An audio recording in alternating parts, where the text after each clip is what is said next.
The Life, Teaching, and Legacy of Martin Luther, Chapter 10, Marriage and Family Life. While Luther was in hiding at Wartburg Castle, priests, monks, and nuns who were persuaded of evangelical teaching began abandoning their vows of celibacy in favor of marriage. Luther in the main came to approve of this move. Initially, however, Luther, who had been a monk for so long, could not imagine himself being married. He exclaimed, "Good heavens, they won't give me a wife!"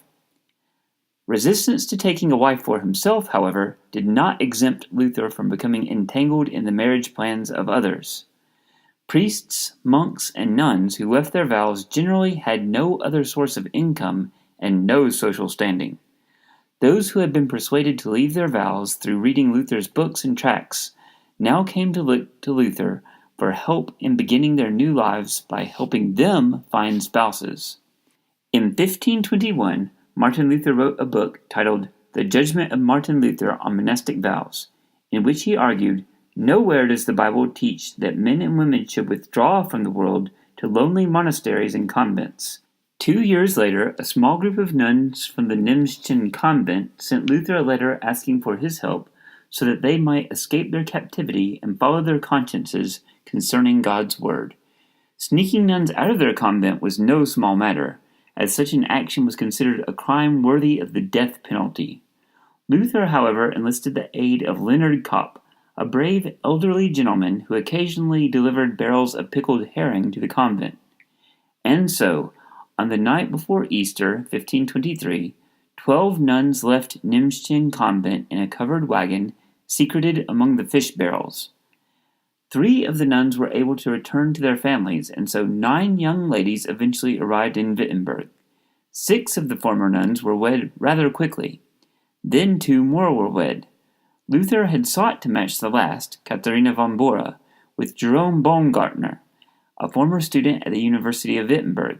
However, Baumgartner's family had objected to him marrying a former nun, and he ended up marrying a woman of considerable wealth.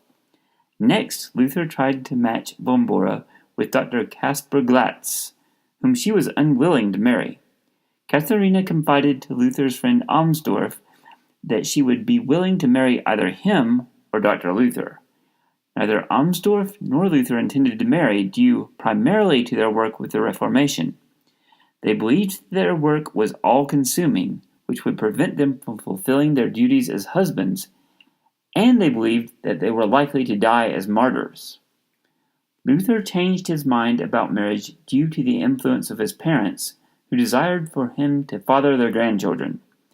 In defending his decision to ask Katharina von Bora to marry him, Luther said that he would marry in order to please his father, who wanted him to help pass on the family name through fathering children, to spite the Pope and the devil, as the Pope had forbidden priests, monks, and nuns from leaving their vows to pursue marriage, and to seal his witness before martyrdom, his witness that he trusted in God to provide. Martin Luther ultimately married Katharina von Bora out of concern for her, for his parents, and for his ministry.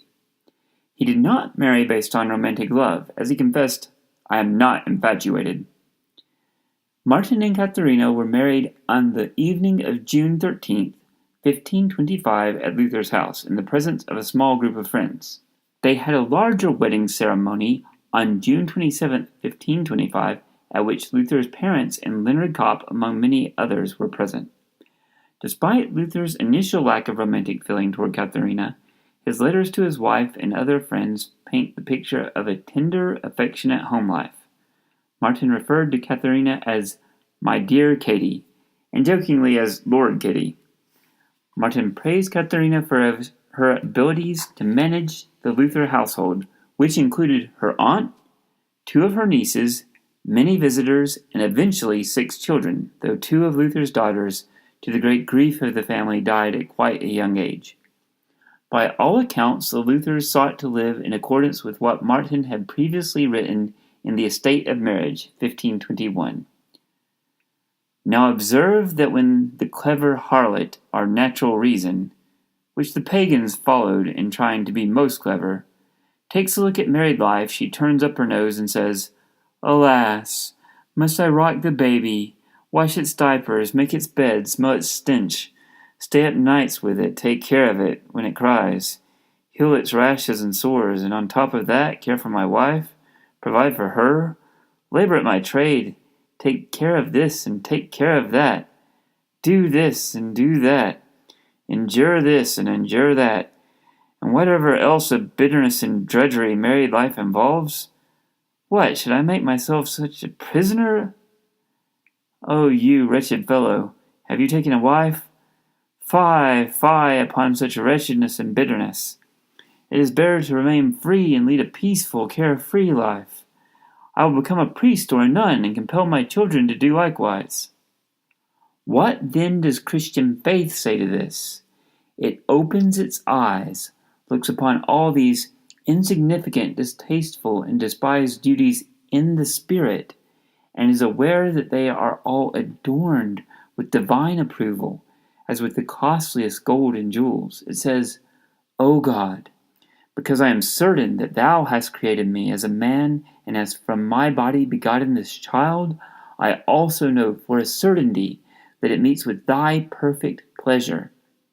I confess to Thee that I am not worthy to rock the little babe, or wash its diapers, or to be entrusted with the care of the child and its mother. How is it that I, without any merit, have come to this distinction of being certain that I am serving Thy creature and Thy most precious will?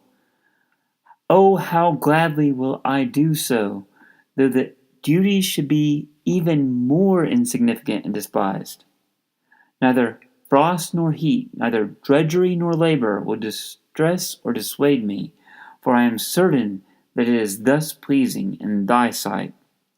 A wife too should regard her duties in the same light, as she suckles the child, rocks and bathes it, and cares for it in other ways, and as she busies herself with other duties and renders help and obedience to her husband. These are truly golden and noble works. Now you tell me, when a father goes ahead and washes diapers or performs some other mean task for his child, and someone ridicules him as an effeminate fool, though that father is acting in the spirit just described and in Christian faith, my dear fellow, you tell me, which of the two is most keenly ridiculing the other? God, with all his angels and creatures, is smiling, not because that father is washing diapers, but because he is doing so in Christian faith. Those who sneer at him and see only the task but not the faith are ridiculing God with all his creatures as the biggest fool on earth. Indeed, they are only ridiculing themselves.